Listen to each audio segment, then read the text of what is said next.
messieurs Gaïgoin qui a fait ça lauréat, on le sait. Hein? Alors, pour le défi de la cause, je peux t'appeler Gigi. C'est bon. Alors, Gigi, on va faire un peu une bio de votre carrière. Jeune carrière, mais quand même. Est-ce qu'on a le temps? Oui, on a le temps. Alors, vous avez commencé, d'ailleurs, vous commencez le théâtre. Vous avez connu le théâtre très jeune. À l'époque, 5-6 ans, je pense que vos parents étaient déjà baignés dans le domaine. Et vous avez fait la connaissance de la scène. Parlez-nous un petit peu. Oui, mais c'est ça. Mon père et ma mère faisaient partie d'un groupe de théâtre sous-marin. C'est vraiment là que j'ai appris le théâtre, parce qu'ils m'ont offert un rôle qui s'appelle Piscine de 4 pieds. Ce qui était vraiment très concept là-dedans, c'est qu'on jouait sous un dôme dans l'océan, mais dans une piscine de 4 pieds dans ce dôme. Il faut dire qu'à l'époque, hein, les budgets, c'était quand même 70 $. Le budget, oui, c'était énorme. Énorme. C'était à peine payé 1000 $ de l'heure pendant une représentation. Et j'avais le cachet second rôle, même si j'étais muet. Et là, de fil en aiguille, hein, vous avez décidé de vous inscrire à l'école de théâtre et nous avons sur cassette votre audition que vous aviez faite. Et c'était une pièce nippone. Hein, oui, si mais bon, je m'excuse, j'avais un peu le trac, je suivais un petit peu. D'accord. Alors, on regarde ça maintenant. Pièce nippone. Un petit peu le faire beurrer le plafond. C'est sur le ciel que je t'ai rencontré. Waouh, l'enfer. C'est bon, merci, on va vous rappeler. On a vraiment répété beaucoup à la 65. Oui, on a vu ce qu'on voulait, là. C'est concluant? Ben, venez au stade.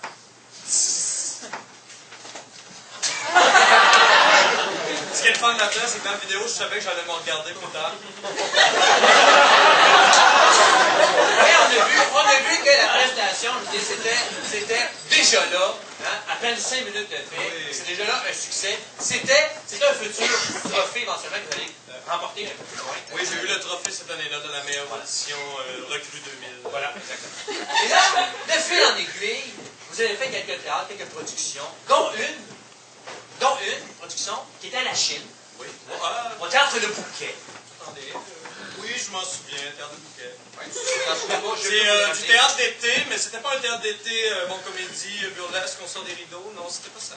C'était une espèce de théâtre d'été. On voulait réinventer le théâtre d'été, amener le drame grec Tout à fait. au théâtre d'été, mais en gardant ce côté frivole et souper spaghetti. Ben,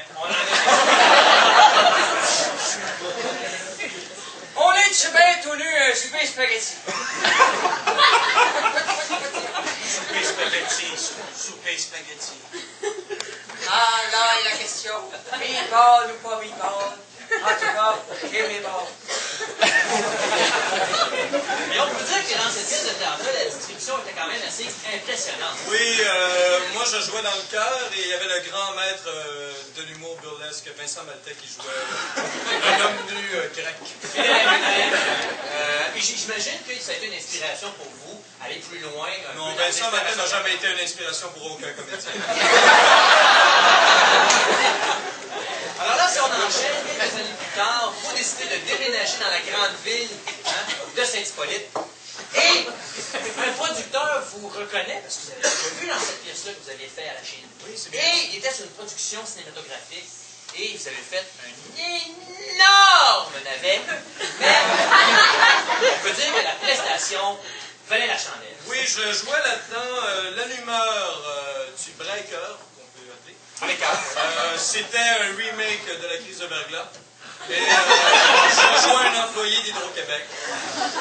Et bien sûr, ça a été tourné dans une ville qui n'était pas du tout affectée par le Verglas. Alors c'est pourquoi le scénario ne respecte pas du tout. Le film a été tourné en plein été et la glace était représentée par des papiers bulles.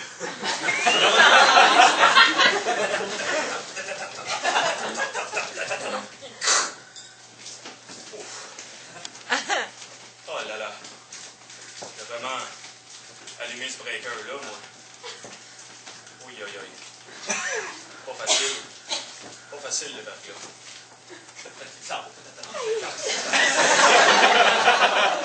Et ça vous a été, en fait, ça vous a mérité le trophée lauréat du meilleur acteur au Festival de Cannes en 1984.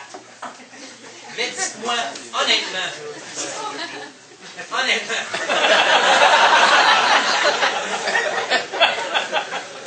Vous avez fait une rencontre exceptionnelle durant ce festival de Cannes. Qui a été cette rencontre? Eh bien, c'est l'inventeur de la canne en personne, Monsieur Trépied. Et Monsieur Trépied est un grand homme de cinéma. Écoutez, pour ceux qui ont déjà travaillé avec M. Trépied, bon, c'est sûr, crise après crise, il nous crie après, nous les comédiens, on est vraiment traités comme des navets, mais ça donne un bon résultat là, quand même. Là. Il vous pousse! Il nous pousse. À fond! Oui, et dans ces films, toutes les cascades sont réalisées par des animaux.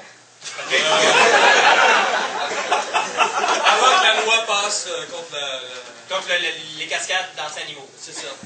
Alors, dans ce rôle-là, je joue un chien. Et durant les cascades, c'est un chat qui faisait...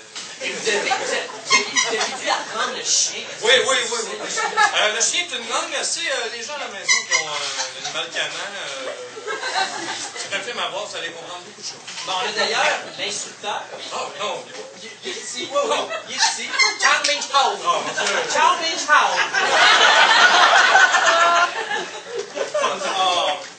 Non, mais...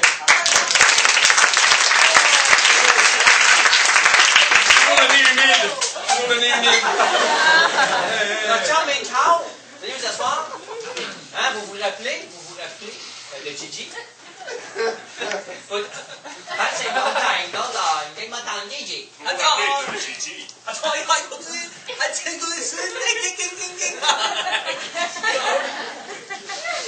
Bon. J'ai appris le chien, mais pas le mandarin. Alors, dis-moi, Chow Ming Chow, qu'est-ce qui a été le plus difficile à lui apprendre? Est-ce que c'était les gestes instinctifs de l'animal ou tout simplement le dialecte? Bon, alors, merci beaucoup, Chow Ming Chow.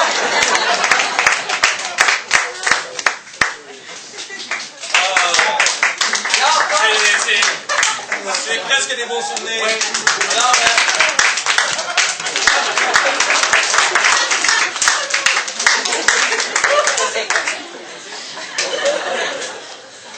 Alors, comme dernier clip qu'on va voir de votre prestation, vous avez un énorme film qui sort bientôt, hein, sur tous les cinémas à travers la Montérégie. J'aimerais ça que vous m'en parliez un peu.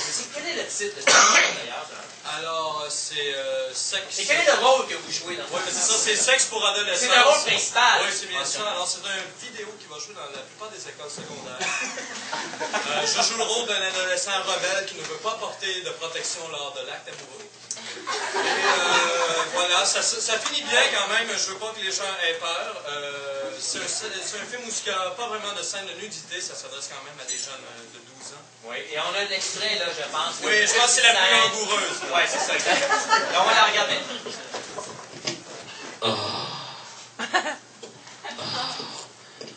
Oh, elle est là. Je la vois. Je la regarde. Mais comment va-t-elle comprendre que la protection, c'est pas pour moi?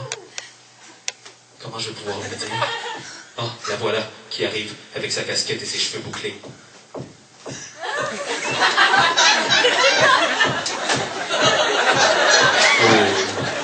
quand elle bouge comme ça me donne le goût de me rapprocher. Je vais me rapprocher.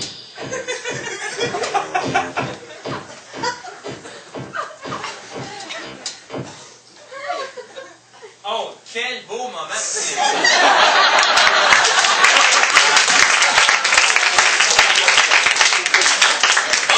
Ça paraît pas, mais on a eu presque beaucoup de plaisir à tourner ça. Le nombre de fois qu'on l'a repris, parce qu'il y a eu souvent des choses cocasses sur un plateau, mais bon, ça se compte pas. Gaël Gouin, merci beaucoup d'être passé ici. Bon applaudissement pour Gaël Gouin.